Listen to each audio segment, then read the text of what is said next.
World Financial Group offers entrepreneurs from all backgrounds the opportunity to start their own business on a level playing field.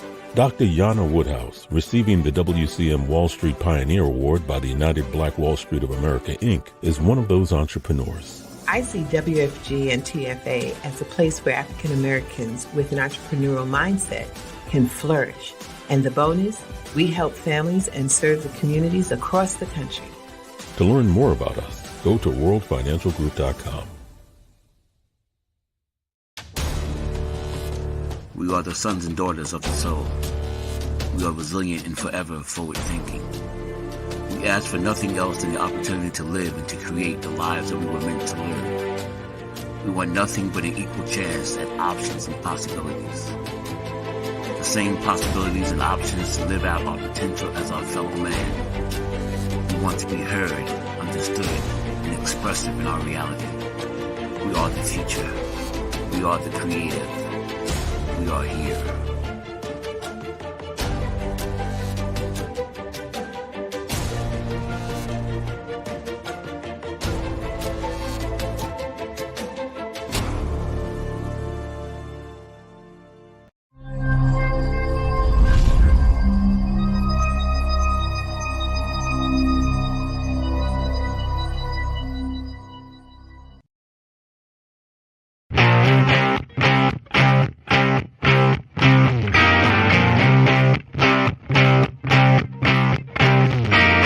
She was told that she couldn't play with the boys. She was told that they were too big, too rough, too strong. She was told to give up her dreams and move on. She was told to just be pretty, be quiet, be a lady. She was told that women had to stay on their side of the court, stay in your lane. Playing and competing with men wasn't the same. She was told that men and women would never be equal. Dreaming like that would only be linked to your mind, to your soul. She never listened. She knew that their thinking was old. She is magic. She is the definition of spirit. She is what champions are made of. She is now.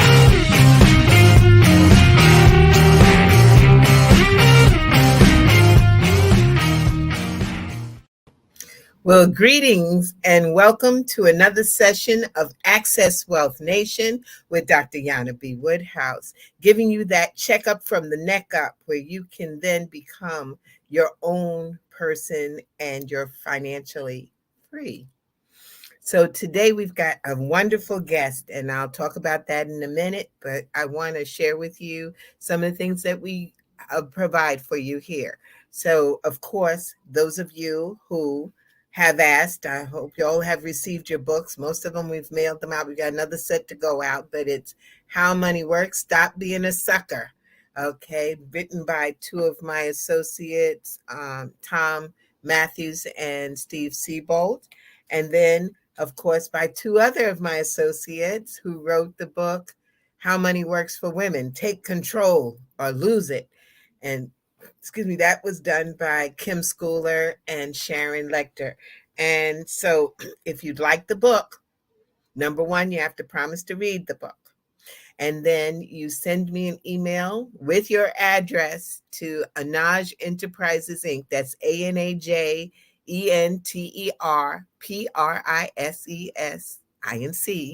@gmail.com and say you want the book. And we will send that book to you. The only thing I ask you to do is read the book. Once you've read the book, I've had some great responses from you all that you have not only read the book, but taken pictures. So I'm going to start to post some of the pictures of people reading, exercising, talking to folks, using it for a book club, whatever the means necessary to be able to get this information to folks. That's my goal and my dream. So that's one element that we have here for you. The other is that once you've read the book, and of course, it's so important that you know where you are and where you're going. So a person without a plan is planning to fail. So we give you that opportunity for a plan with no obligation. The only obligation is to thy known self be true. So you have the opportunity by calling our office at 646-375-2121.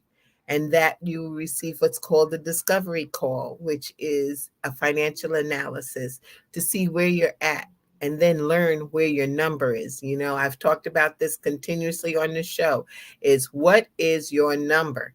The number that you need to reach your own financial freedom. You know, when I sit with folks and they tell me, I just want to be wealthy. What does that mean? How much is that? You need a number.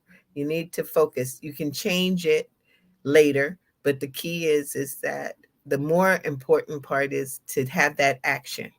And once you read the book, it's going to entice you to do something for yourself, but not only for yourself, but for your family.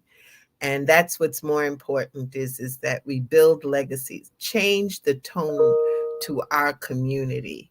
So it's very important. And I'll say to you all, if you get an opportunity, share this video with others, share the knowledge. You know, getting the knowledge is one thing, acting upon it is the other. And last but not least is to share so that others can be in that same position as you are. And it can be done. So I'll say that that's one of the biggest things for us right now. We've got a few things heading out to the end of this year. Can you believe it? We're in December. In the month of December, we should be planning for what we're going to do. Some of the things, and I will be talking probably on the next show about you looking at your W-2 forms, taking in a grasp of how your retirement plan, what does it look like? If you have questions, please feel free to reach out to Ask Dr. Jana at soulcity.me. That's ask, A-S-K, Dr. Dr. Jana, Jana. I know because I'm saying this and I'm reading it out because we also are broadcast through WHCR 90.3 FM, the voice of Harlem. And I want everybody who's listening to the radio show to know that they can send me an email and ask questions. We will review it. Don't make it too personal. Okay. Can't go personal, but some general things like, let's say, for example, you really don't understand how the 401k plan is working. Or you just want to know, how can I save more? Or I got this insurance policy and it says XYZ on it. Can you help me? These are some of the things that we can answer, so go to Ask Dr. Jana at soulcity.me. We're just now implementing this program because we recognize I get people to ask me questions after the show. I would love to be able to bring that because if you have a question, it's almost guaranteed that someone else has that same question or is thinking about it, just a little bit apprehensive to reach out and to ask that question themselves. So you may be not only helping yourself, but you're definitely helping others. Starting for the new year, for 2024, can you imagine that? 2024, we will be having some specific workshops on financial literacy covering the 7 money milestones. And if you don't know what they are, you need to start to look more on this show. We have archive shows of what's going on in the financial world. This should be fun for you, but we need to start to save. We need to set up our emergency funds. We need to set our budget. I know I just cursed budget. People don't like to hear about budget, but budgets are so important because then you'll know where you are and what you need. What's your number? So I just say to you, these are some of the things. Listen, stay tuned because we are going to have a lot of financial literacy seminars coming about. And I'm looking to do a major financial literacy program at the new hotel in Harlem, the Marriott Renaissance at the Victoria Theater. Y'all didn't know that, huh? There's a new hotel. And you need to walk by, stop by, and look at it. It's a true tribute to Harlem. And so, take that time. There's going to be a lot of events running there, some filming there by Soul City. Of course, we're broadcast through the Soul City network, and you can see us on all the major Comcast, Roku, and Verizon, but in addition to it, Facebook and YouTube. So knowledge is out there, and we need to embrace upon it so that we can make a difference in our lives. If we know better, we'll do better. Not everybody agrees with me on that, but I believe it, because once you know better, then you can do better. And if you don't, then it's your fault. It's all on you. So that being said, I remember back in those long days of going to my master's program, I had a professor that said something very poignant that stuck with me. And he said that if you are studying to become a master, then you don't have to get a job or do it for getting a job. You are now at the point of making jobs, making a difference. Now, that's important because we're in a world now where entrepreneurship is so important. And it doesn't matter what level you're going on, it's to get started with it. So I say that to say is that I remember that he also said to us that your job is to find a problem, then find the solution, and then get somebody to pay you for it or create it. That's what true passion, true focus, true entrepreneurship is about. So I want to take this moment because this is a phenomenal gentleman that I'm bringing on, and I just got to meet him a few weeks ago. It's a whole story of how we came about, but it's all in divine order and divine intervention. And so I'm going to bring on my new brother from another mother, who has a program that's in Connecticut, which I'm hoping that this program flourishes worldwide. And the program is called Second Chance Reentry Initiative Program, SCRIP. And the leader, founder, CEO, board of directors of the board, everything that you can possibly be, is this gentleman who has a phenomenal story, Mr. Edward Andrews. Thank you. Just all laid back. What happened? We just lost him again? Where is he? Okay. I don't know what happened to my guest. Okay, here we go. There we go. Okay, I thought I had lost you. Well, dear Mr. Edwards, Mr. Edward Andrews, I just think you are phenomenal. And, people don't tell people that often. And I don't really see it much often, but I see the brilliance of what you have done. And it's a very important situation for our community. There are people who have been incarcerated, they come out and they have no direction. Well, they need to go visit SCRIP because there's direction there. So I'd like you to take this moment and tell us about SCRIP. And where did it come from? Because this was your passion. As I've talked to other people, they've told me that this was your passion, your drive. So tell us a little bit about what SCRIP is about. Dr. Woodhouse, I'd like to first thank you for that introduction and having me on this show today. You're welcome. Um, from a person who had humble beginnings,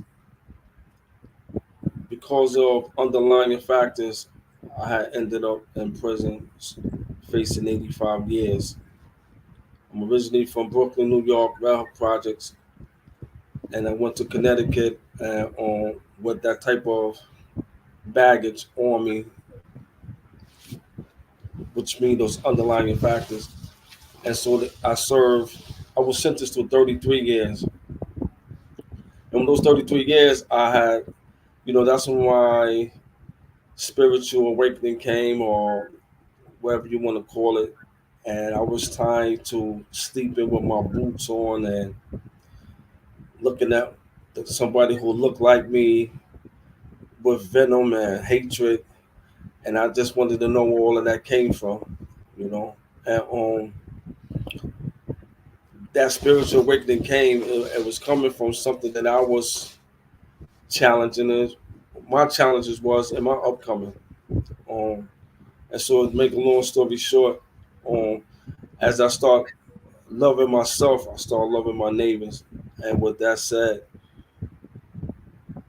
for like 18 years, 17 years in prison, I've been my brother's keeper, um, helping guys getting their GEDs, because I heard a lot of teachers marking at guys who was like our age that couldn't read or write past the third grade. So I volunteer all my services as an academic tutor and on addiction service, on mentor. Mm. And the beautiful feeling is to see our kind evolving and making a difference. You know, the real deal is that you really saw the problem and you sort of lived the problem.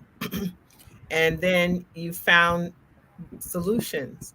Is participating in the program for myself, which I considered a God blessing, to be able to talk to folks to get their financials together, and it's not hopeless. And that's what I saw in this program. You have a few different types of programs going at the same time. It's an initiative.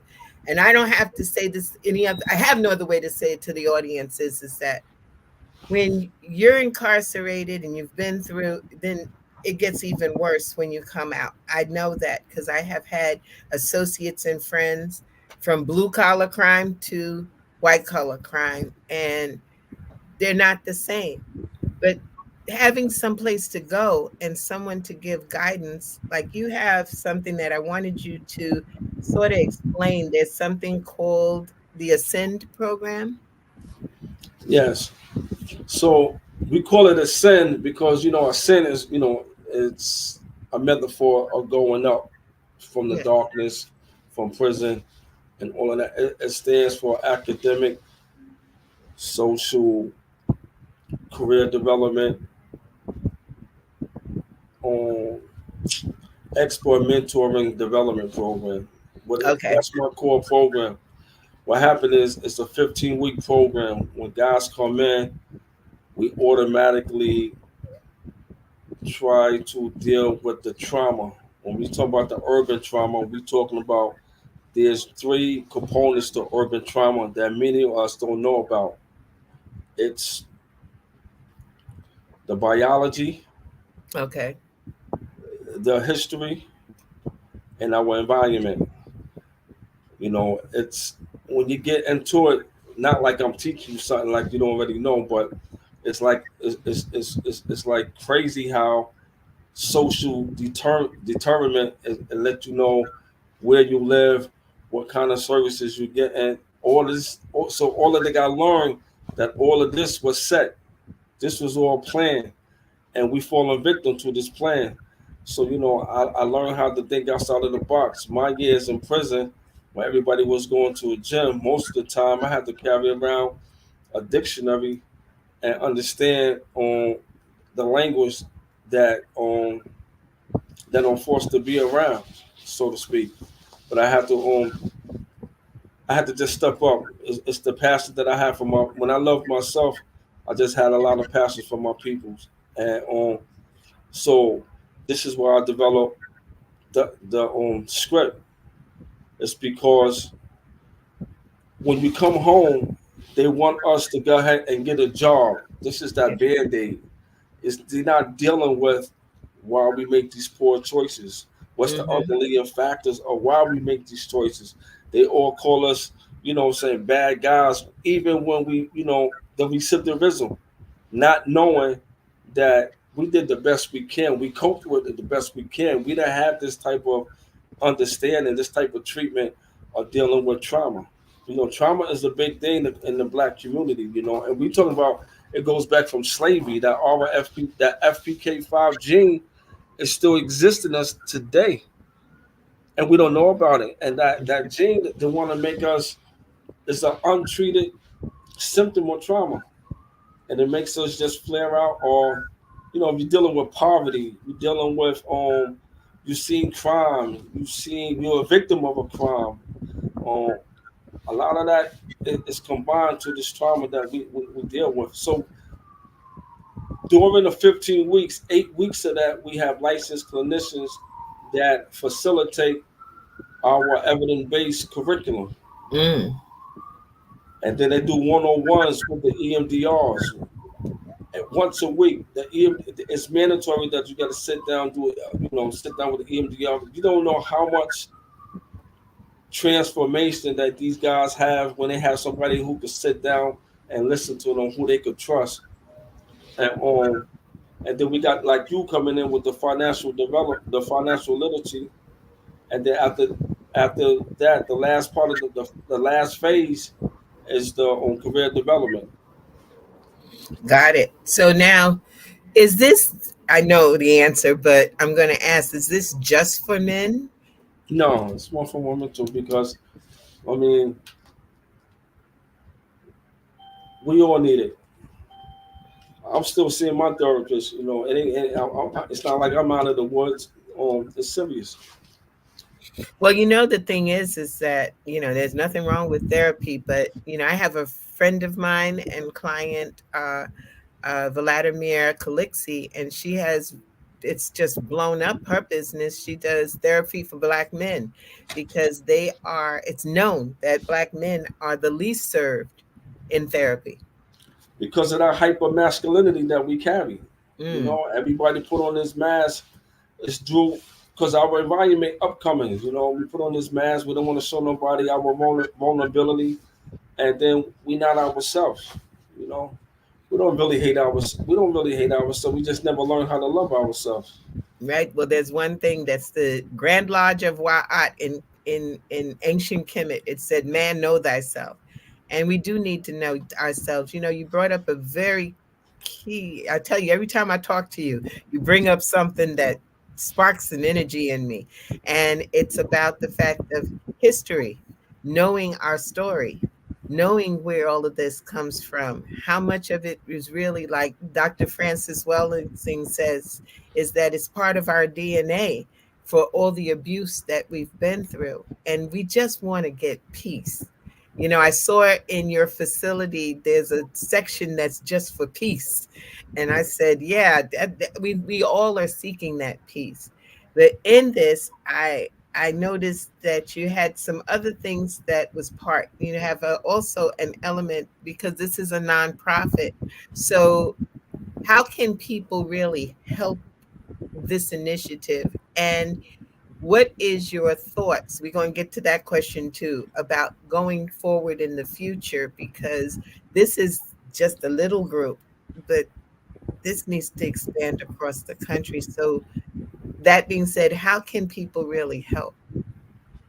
By going to www.scriptconnect.org. But one of the things that I failed to mention is the residential place that we have. I don't call it a halfway house, nor do Hmm. I call it a sober house. I don't try to follow these people who.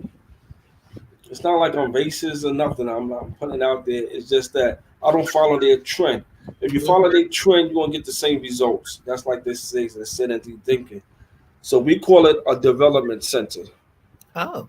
What's included in that is for the first four months, you can't do nothing. We don't want you to work. We're giving out gift cards once a month, but we got these wraparound services that we know that could impact you, so you can invest in yourself. We Mm. got a sexuologist. We have meditation, yoga. We have addiction services. We have financial literature, career development, the trauma intervention, and they always sit with one. They do 101s with the EMDRs, and we also got a nutritionist that come in there and cook lunch and dinner because being away for 22 years, I'm fighting for my life right now internally because of that food we have to subject ourselves to eat, and then we got a physical trainer. So we do that from 8 in the morning to 8 at night, full blast for 4 months, and then after the fourth month, we'll have these guys already a job ready for them, a career job, and then we just try to assist them with some an apartment, studio, or what have you. So you take them from not only coming out and getting themselves together, but then you wind up finding them jobs. How does that work? Because we've always known that a lot of the things are stifled because once you have that scarlet letter, that, stigma on you, what do you do to get these jobs? Through the grace of Allah, through the grace of God, I was able to get these resources that assist us with that, And I'm talking about jobs in the hospitals. I'm talking about jobs in the warehouses and start these guys off with a nice chunk of cheese because let's fix the facts. When guys come home and they don't address their trauma, we want to go out with a big chest, let nobody know I did my time, I did that. You know what I'm saying? We still want to come home, but we're not knowing that we get more aggressive while we locked up, and when we come home, they want you to get a job. But sometimes when you get these guys jobs, it triggers them. A lot of them, a lot of guys in jail because they was getting high. They just, when you're in jail, you play with the weights or barber, and then you forgot what you came in there for, and so by you just getting a job, it's just putting a band-aid on it. So we like to go under the surface and let you know what's really going on. Me serving 22 years, I didn't even know I was suffering from both my parents had passed away in the same year, in the same room, in the same hospital, 4 months apart. And I was like 18 years old. You know what I'm saying? I got shot in two different accidents. And when I got shot the last time, my mother, was in the hospital dying, you know what I'm saying? So I was holding all of that inside. And, once you know about the data says once you see or be a victim of something, then you Yes. become that person. And I'm facing 85 years for some things I'm not proud to say, man. But through the grace of God, I have this second chance. And that's what it's about, is the second chance. Yeah. I think the new move is just getting treatment for your trauma. Mm. That's the new move out here. So you can And I like understand. the fact that you change the words, because there's a power behind words. And I didn't realize what that, with the fact of not calling it a halfway house, but it's really true, because you're not halfway. You got to get whole way. You got to get to know who you are.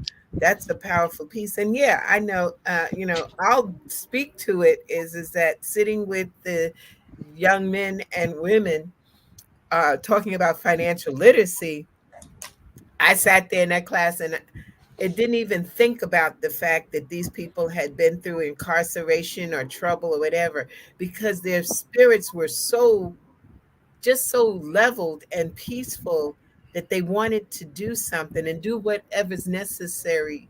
And when I started talking about life insurance, which is one of the legislators, I was so glad. I mean, you just link people.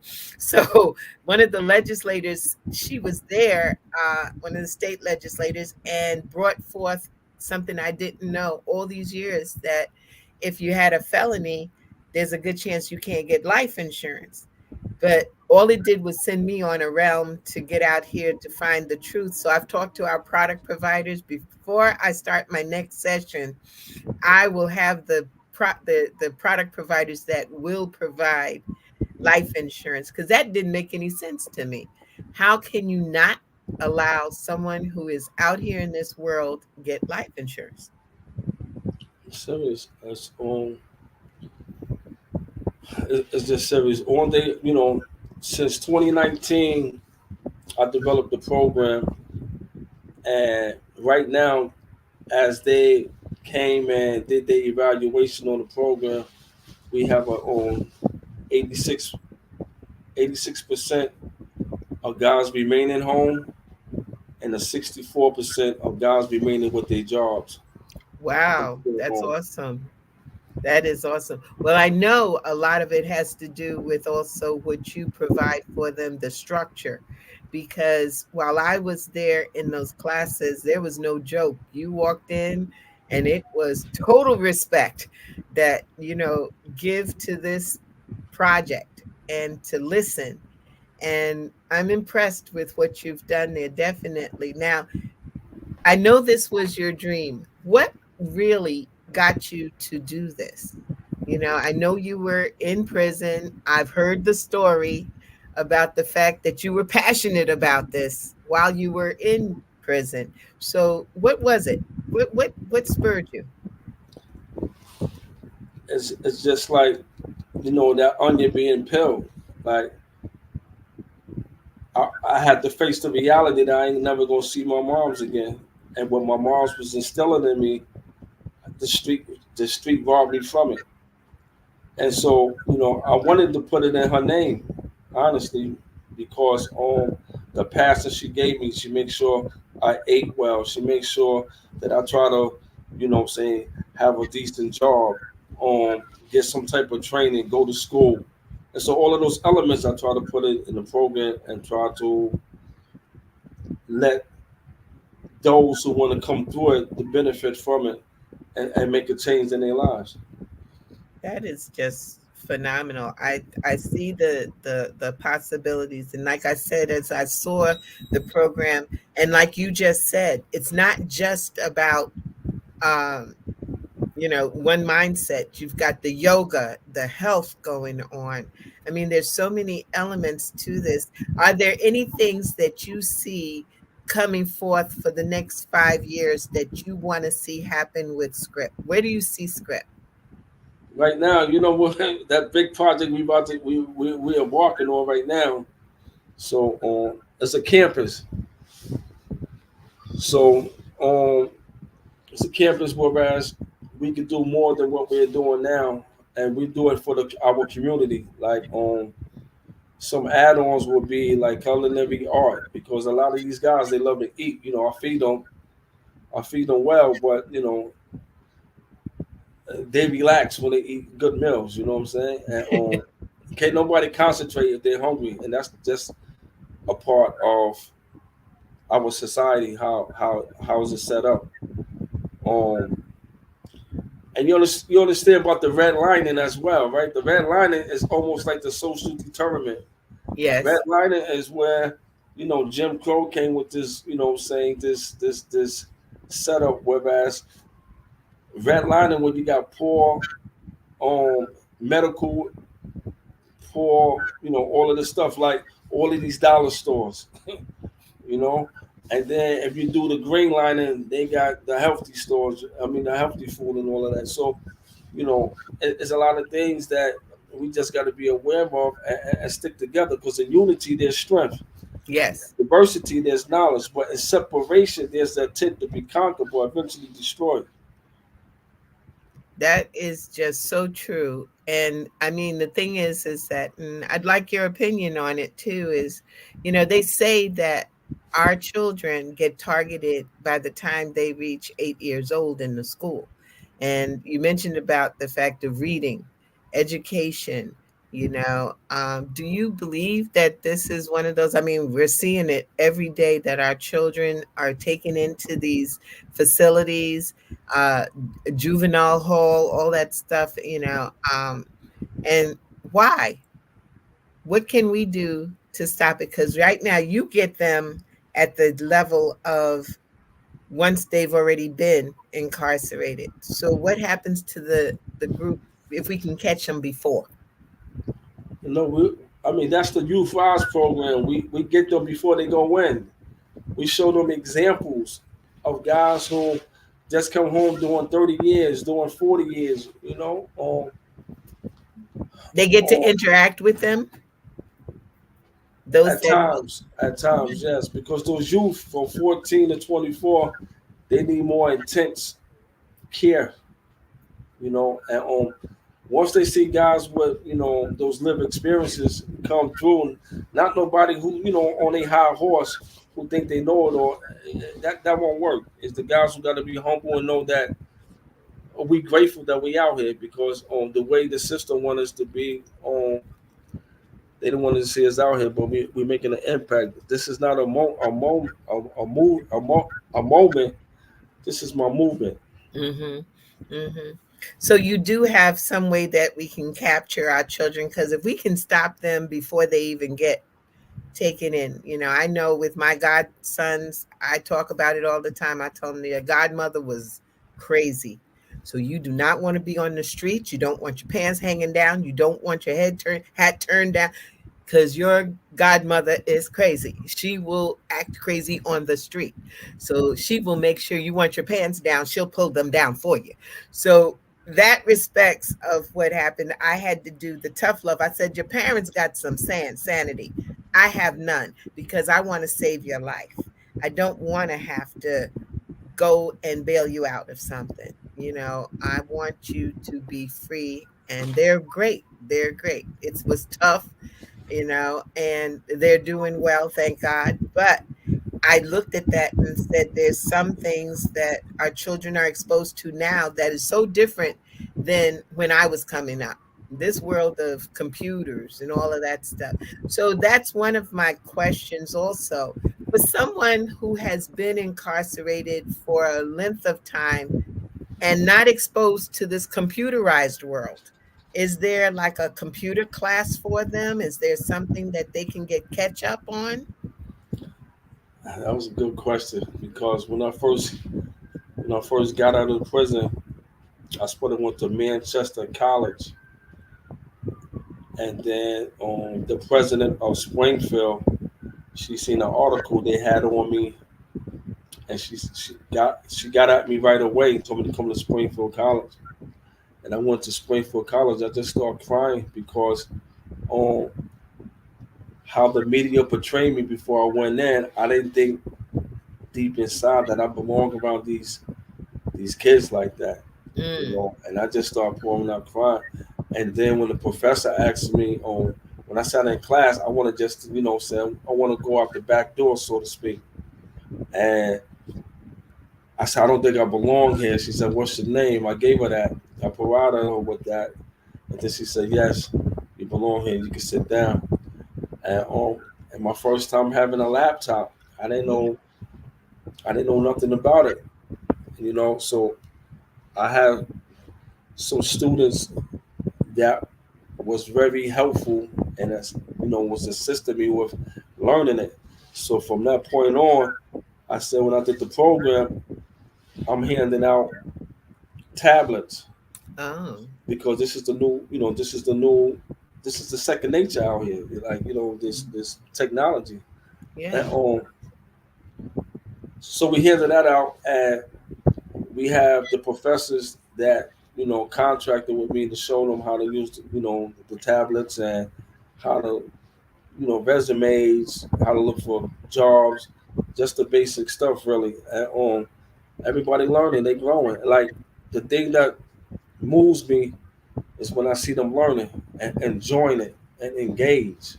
Mm, mm-hmm. And I just think that is how you come at us because we already think that we low. We already think that you're gonna look at us as if we're low, and then when we come and get that assistance, it means a lot to us. Now, don't get me wrong. A lot of us still got that manipulation attitude, but unless you know urban trauma, you'll be biased with that individual who you think that's trying to get slick on you. But you need to know about the urban trauma because urban trauma, that's one of the characteristics of urban trauma, manipulations. Mm. So What are some of the other elements of urban trauma? This is the first time I've really heard this as described as urban trauma. Did you create that term?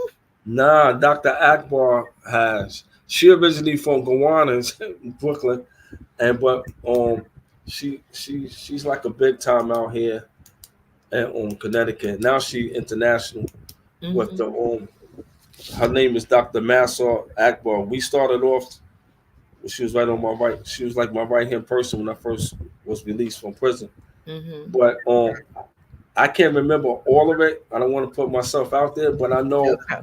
manipulation, um, manipulation, anger, Mm. trust, um, yeah, you know. Those are some powerful pieces right there because you want to get what you want and what you see what someone else has, so you do what that's one of the things that I think that people outside of our community don't really get it is that there is a trauma. There is the whole element of how do I not get back into this whole system that y'all have created for me. So the six characteristics Mm-hmm. is anger, Okay. mistrust, manipulation, fear, perception, and rejection. Mm.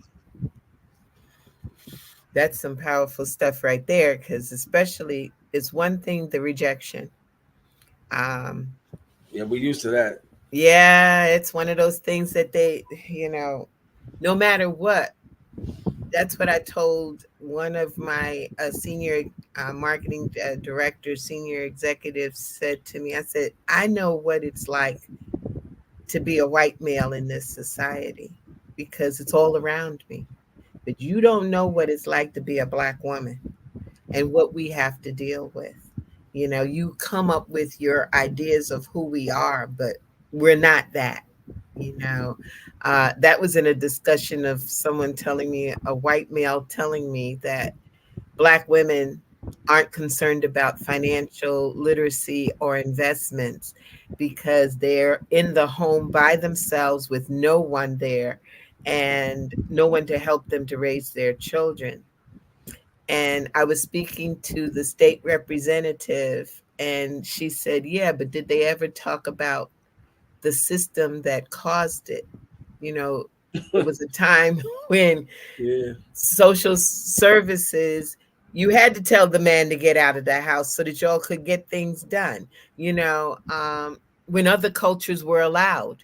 Like what's happening right now, there are medical services and medical care and welfare given to a lot of these people who are called refugees, and they're able to stay together and be at home with each other, and the husband or the wife is able to stay. That's not how it comes in our community. And got a lot of problems with that, but I always believe we can take care of our own, and it's time for us to do that. That's why I think it's so important for the financial literature. It's not there just because, it's there for a reason, because our community been suffering for not knowing how to manage, not knowing the value of money. Because when we get it, it's we giving it to another culture, That's it. and we how we growing. Like one one one part of my program is called the Urban Male Initiative. The Urban Male Yes. Initiative, I get all of the state reps, entrepreneurs, religious leaders, guy who was incarcerated, and the kids, and we'll try to bring some resolvements to the community with our own hands. Mm. And one of our goals is to get rid of one of these dollar stores and substitute it with a Whole Food store. Oh, You know, awesome. Dr. Anderson. Dr. Cole Anderson. I went down Mhm. there. He sent me out there to come sit down when I first came home. I told him that only when I was incarcerated, I just read his books and all of that. He sent for me out there in Maryland, and he would just told me, the importance of know how to bring to my community the importance of knowing what they're doing with their money, because we don't know how to do that so good.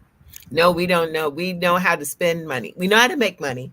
We know how to spend it, but we don't know how to make the money make for us. And then And that just bring extra trauma. Not not that's having. another trauma, definitely. Because I look at, just like I had the honor of receiving the award at the Black Wall Street for the Wall Street Pioneer. And one of the key factors of why I loved being there in Tulsa was the fact that there was 600 businesses that originally was part of Black Wall Street in Tulsa. And those businesses, the money did not leave the community. A dollar would stay in the community 3 to 5 years.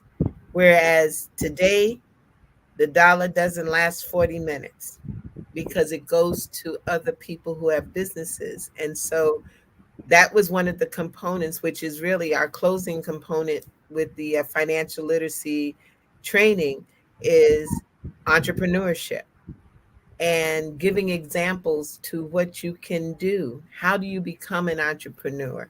There are now Harvard and Yale, all of these Ivy League colleges are now using entrepreneurship as really a designation and a course.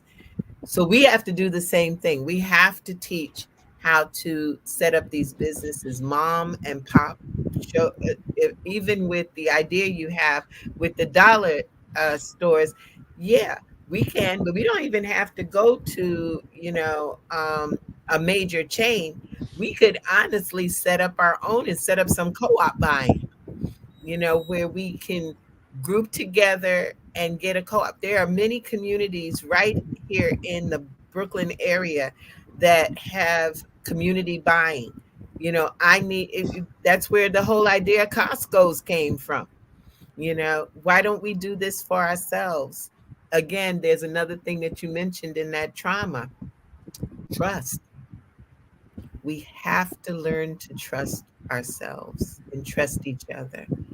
And I think that's what's missing. So on that trauma of trust, is that addressed by therapy, or how is it addressed? How is it? So with the urban trauma, we go about this curriculum that was designed.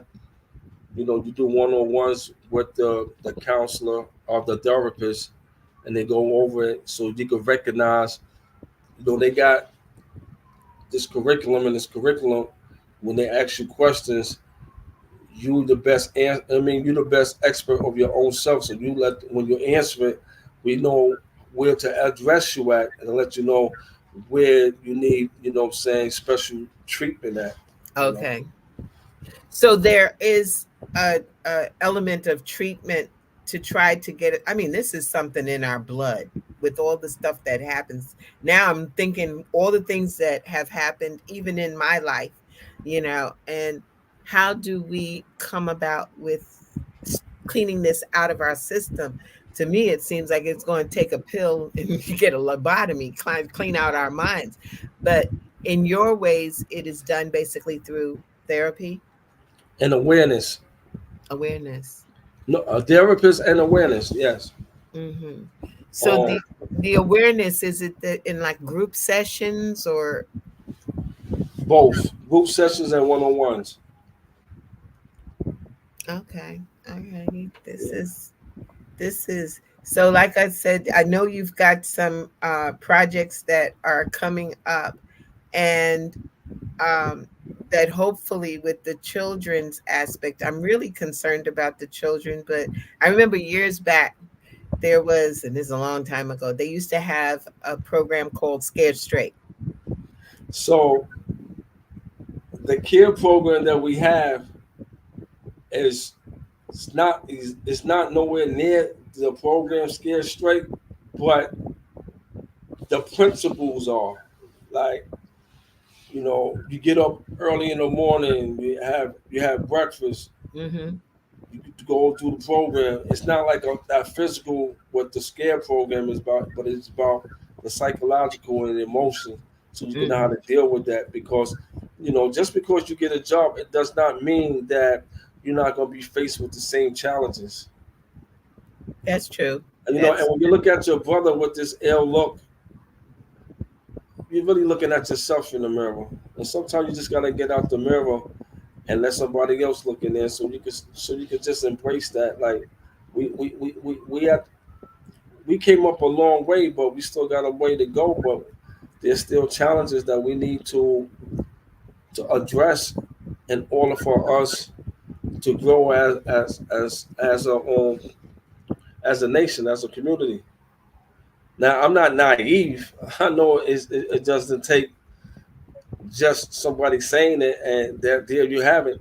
It takes work, man. But I don't want script to be a program. I want it to be the program, because I think wherever you see an inner city at, I think it's needed for our inner city so we could go as one.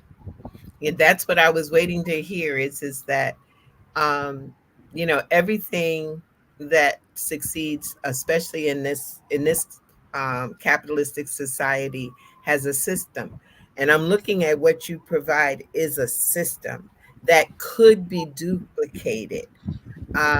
Do you see that where script can be duplicated in other places and get the funding? Because that's the other part that's curious, that I have a little curiosity is, this is a system that wants to keep us in a certain position, but somehow you've made it so that they support what you do.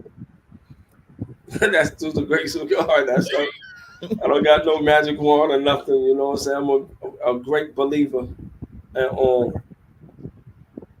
I believe it could be used with the same formula we have out here, and across this all across this planet. Um, I mean, because it's not none of that fluff stuff. I don't believe it's none of that fluff stuff. It's like I can't teach you about trauma. That's not my lane. So for them to support my vision, I get those who lane that is, contract with them and let them go ahead. And I'll be sitting down. I'm making sure they effective and engaged, because, um, you know, I want to make a difference. I don't want to be a program. I want to be the program. You understand? Got it. So And that's so, if there are professionals who are out there that want to be engaged with you, how would they do that? just all you gotta do is contact me, and we can sit down, roll our sleeves up at the table, and see how we can all clothe in that vision. Hmm. Yeah, there's the script.com, script connect. That's it. Script connect. That's a mouthful. Okay. Scriptconnect.org. Yeah, Yeah. Because I'm sure there are people, I know in our community, especially, there are a lot of young people who say they want to be therapists, that they want to be social workers, they want to participate, but they don't have any place really to do that. And I think that maybe that could be something that once you get your template, you have your template, so it's just so that other people will learn how to work your template, and then be able to expand across, because like you said, it's through the grace of God, because I've seen what you've been able to do, and it's a miracle, in the sense that those doors are open. There are people who come in and really are getting assistance. And yeah, they got a little attitude here and there, but that's understood. It's not been a, easy life, but they're working it. They're really working it. And it's as long as they come, not only for the food, but to participate, that's a big step. so how does one find out? Do you go to the Department of Corrections and say, okay, we have this program once these people are released? Um, Well, out here in Connecticut, I've been locked up for so long, 22 years in here.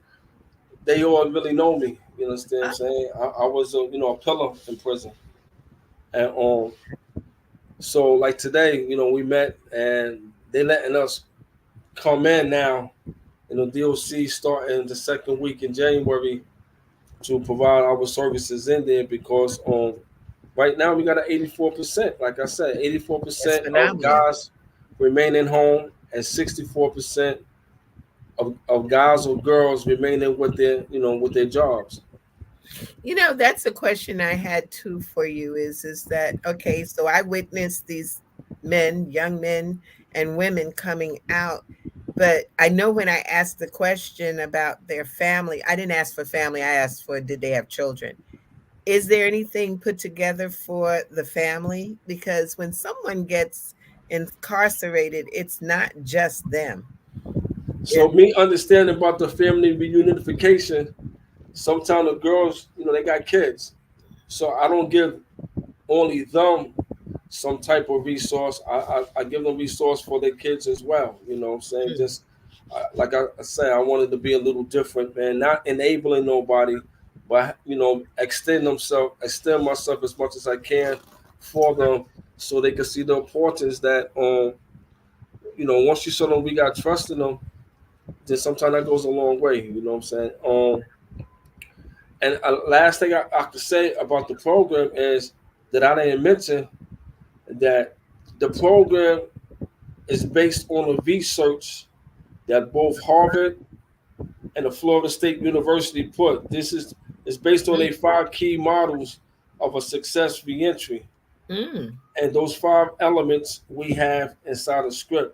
Now we develop the curriculum.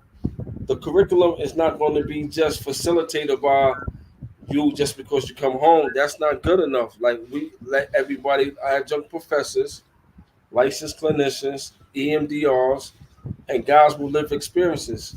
That combined, and then that's how it's so successful. Mm. Now, those that have been incarcerated for a while, I'm sure some of them do not have their degrees or whatever. Because I looked, you have a plethora of degrees and certifications. But is there something in the program to get them their certifications that they can at least, because Right now, Goodwin University has partnered with us, so when the guys complete, it might not be this cohort, but definitely next cohort, they get like 3 to 6 credits oh, after they complete script. I mean, the SEND program. okay. So that's another part of the program to get them to get their whatever the certification because it's so many different ones out here. I mean, as long as you can get the GED is one, but you need more. People look for more. They look for, like right now I tell people college education was nice, but it's still not to the level. There are people who are now getting graduate degrees, doctorate degrees. The key is also experience and internships. Are there any programs within SCRIP to set up for it like an internship where people Yeah, right now we got UCAR and Eastern Connecticut that be sending me interns. And okay, that's why we move into a bigger location because everybody could be like comfortable and do. We just hope that we could continue on evolving and making an impact in our communities, especially for our kind. got it. So we're coming close to the end. See, I told you it was going to be one of those that we was going to keep going. We got a few more minutes. I would love for you to talk to the audience and let them know what one special message that you want them to know about script. That the carrot of script is deal with a lot of our history that hinder us from succeeding out here in this community. If we don't deal with this the trauma, PTSD, um is is more likely that we're gonna fail or do a handstand in quicksand. I just Mm, want to know that we work hard with the trauma part, and then when we give guys job, they can value it more than what they would have done without getting no type of trauma treatment. Awesome. Well, definitely. I think that those of you who hear this program, check out SCRIP.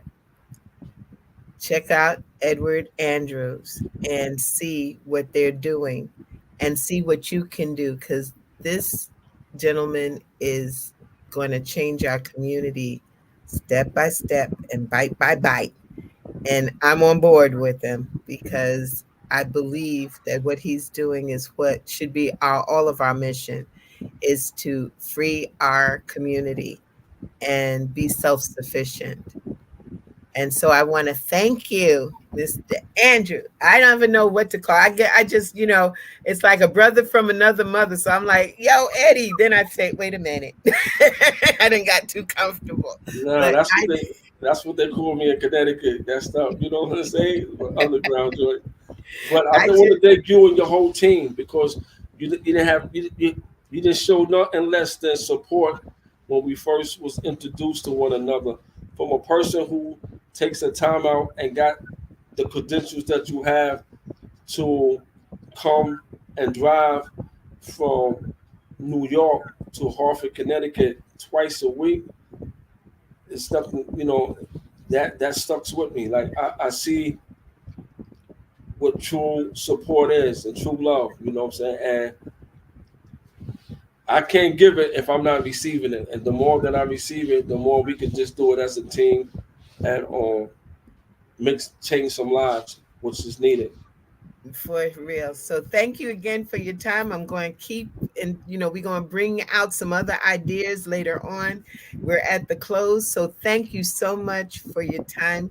This was Edward Andrews from SCRIP. Check them out and then support. And so to the audience, I hope you learned something today.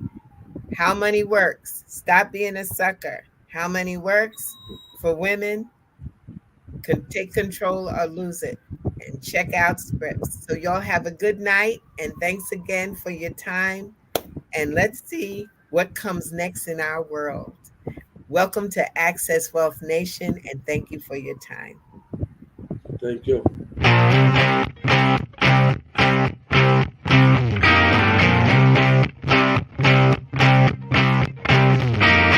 She was told that she couldn't play with the boys. She was told that they were too big, too rough, too strong. She was told to give up her dreams and move on. She was told to just be pretty, be quiet, be a lady. She was told that women had to stay on their side of the court, stay in your lane. Playing and competing with men was insane. She was told that men and women would never be equal. Dreaming like that would only be linked to your mind, to your soul. She never listened. She knew that their thinking was old. She is magic. She is the definition of spirit. She is what champions are made of. She is